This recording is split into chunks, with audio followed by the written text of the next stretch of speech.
Hello guys, mini vlog. Heto nga, samahan nyo ako sa panibagong araw namin.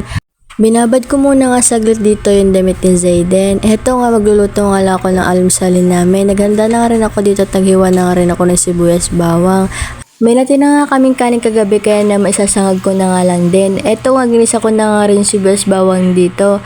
At ginisa ko na nga rin tong corned beef. Nilagyan ko nga rin to ng itlog para naman pampadami.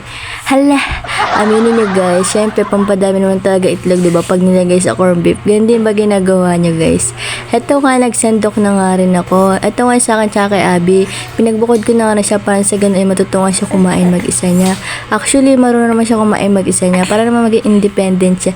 Hala, independent yarn. Ito na nga, maglalaban na nga rin ako dito after nga lang namin kumain. Ito nga, tapos na nga rin ako magbanla sa sampay na nga lang siya. Sana ganito nga lang ka magic, no? Banlaw agad. Charis. Medyo sinipag na nga ang babae niya kaya napalaban na nga siya. Hala, napalaba ka ba niya? Wala ka nang masusuot, be.